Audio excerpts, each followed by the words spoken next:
Let me ask you, why do you think that so many people are afraid of Donald Trump?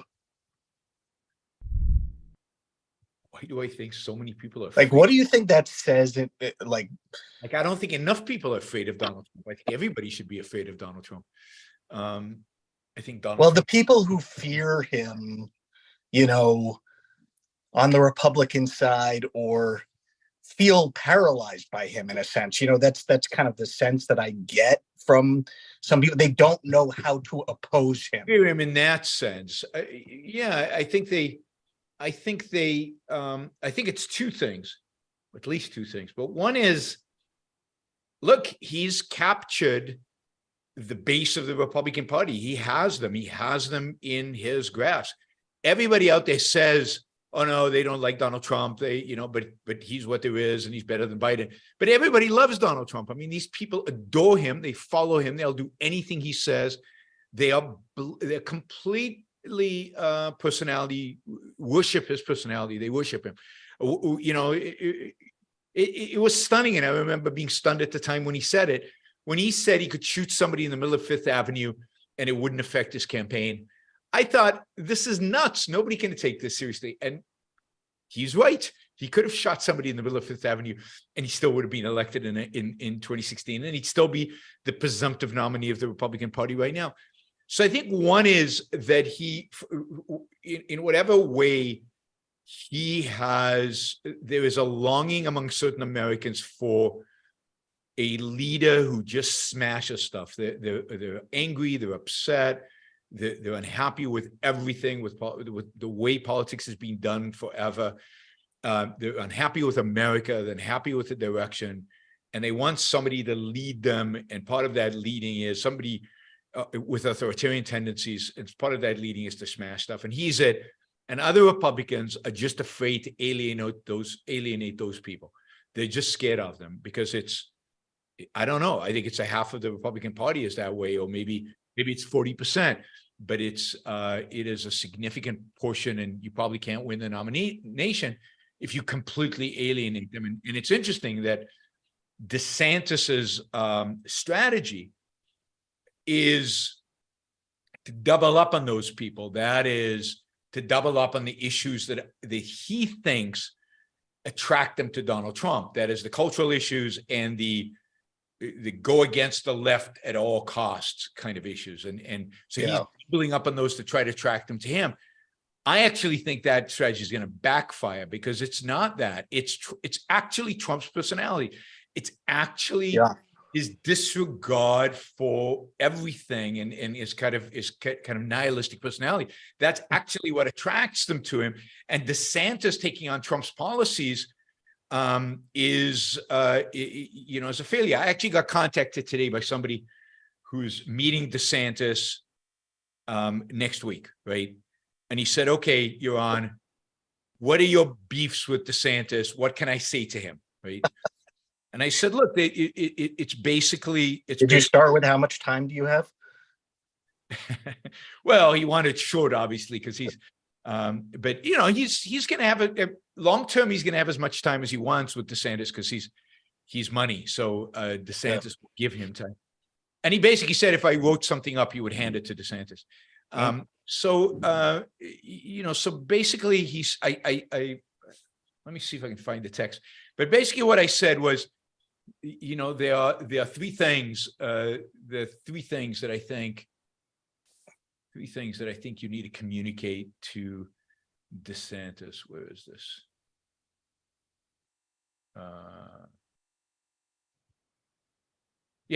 One, that he's spending way too much time and energy on cultural war issues and sadly using the power of the state to address them, which I think is damaging. Actually, four issues. Second is, I see no free market liberty vision coming from him.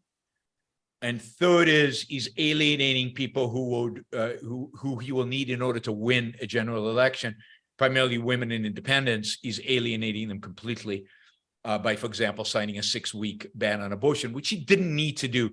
There was already a 13 or 14-week ban in Florida. So he'd already established his anti-abortion credentials. He didn't need that, I don't think, to win the nomination. And added to that, that what's really missing in American politics today, and this is true on the American side and on the Republican side, although I think Nikki Haley has a little bit of this, and Ramaswamy, the Indian businessman, has a little bit of this, and that is what's really missing is a positive, inspiring, Reagan-like vision for the country. And he basically wrote back and he said he agrees with all of that. But he said there's one more thing, which is implicit in what I wrote, but that he would add that he's going to go after DeSantis for. And that's his tyranny over corporations, which again was something Trump did. If you remember, calling up businessmen, telling them not to move their factories to Mexico and stuff. But DeSantis is doubling up on it. And so he's doubling up on everything that Trump is, and I think that's a losing strategy for him. I think what this field needs is a articulate, prominent Republican with name recognition, which unfortunately right now I think DeSantis is the only one.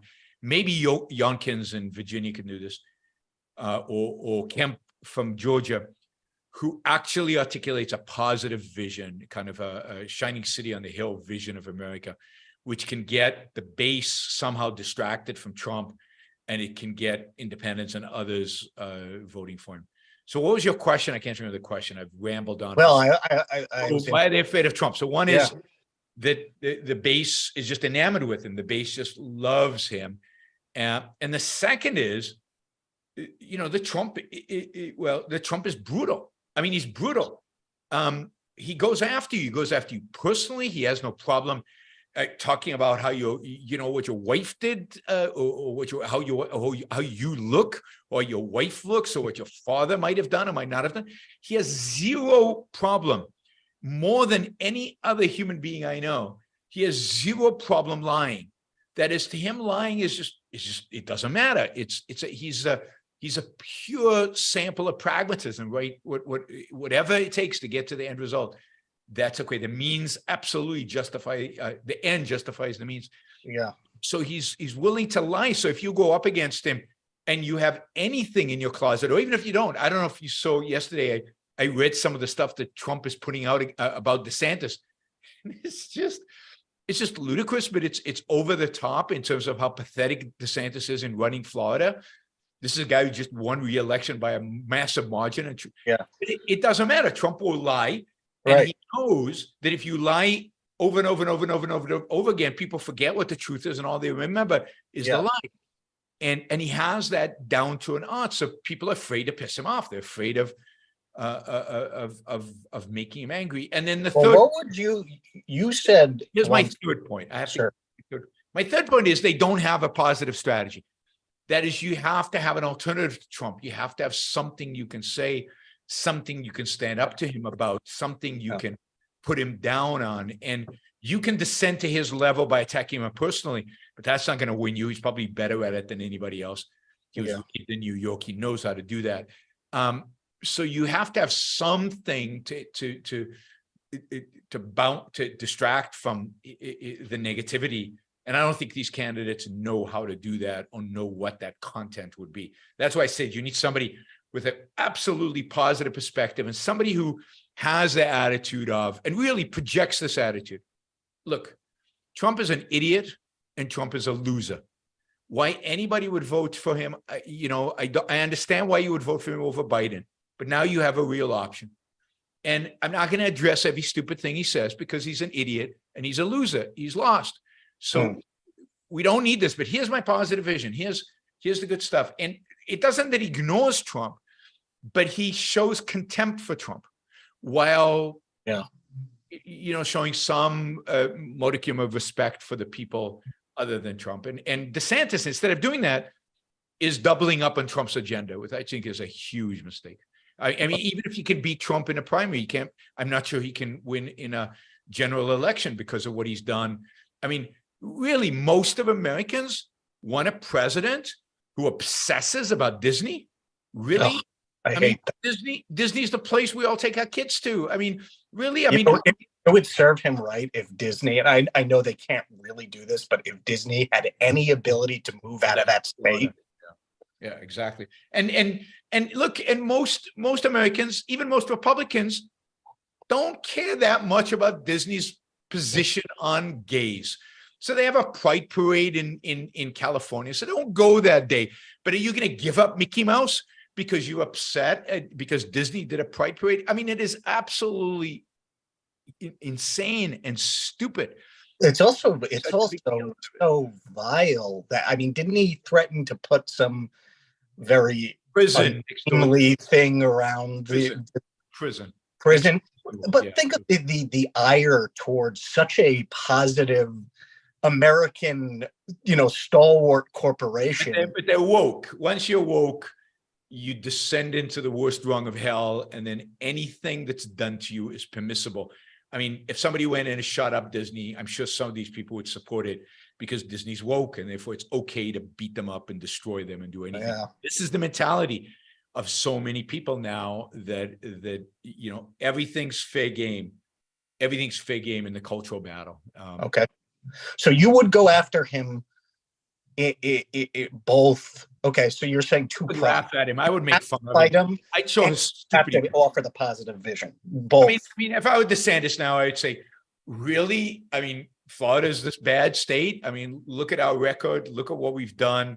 I want to bring this to the whole America. I want to liberate the U.S. economy. I want to make the U.S. economy #1 in the Economic Freedom Index. I want to make this a robust, dynamic, exciting economy like America's always been. Donald Trump didn't achieve that in 4 years, and then he lost. Yeah. So, losers should be put to the side. Let's forget about them. Let's focus on winning and being successful in the future. Can I offer one other thing? I think it does reveal something brittle about the psyche of a lot of Americans, that all he has to do is like give you a negative moniker. Yeah. And people all of a sudden are like, oh, I can't support that person because they're that's embarrassing. And it's like, this is so immature, This is why I'm scared of Trump. No, I'm not scared of Trump. I'm scared of what Trump has shown us about the American people. And what Trump has shown us about the American people is that they are ready for an authoritarian. That it's just a matter of combining the right elements, but they're ready to just accept anything that some guy says. They'll jump on his bandwagon. They'll embrace him. They'll support him. Nothing matters, and they are willing to personality.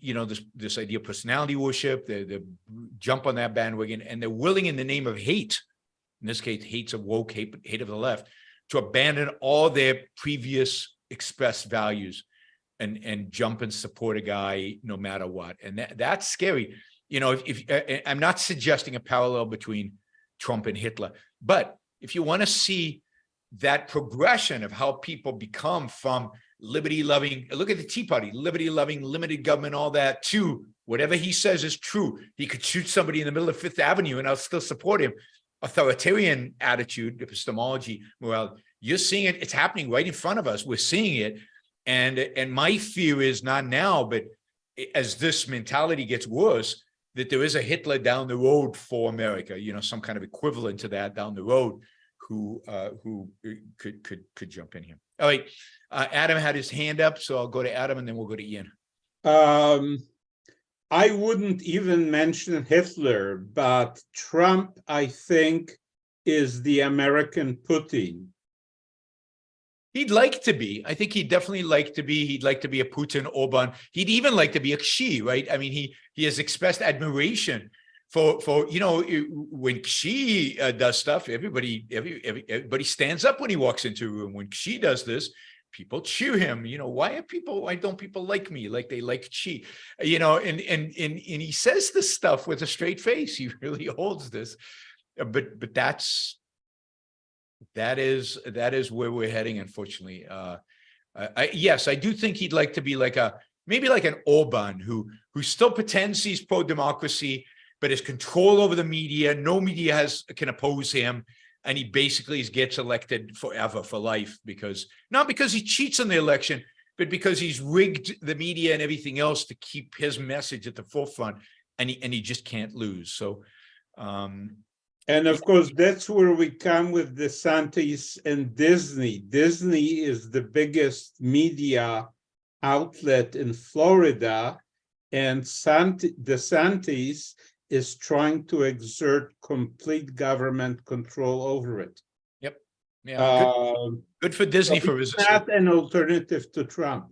Yeah, I agree with you. I agree. I was hoping he would be.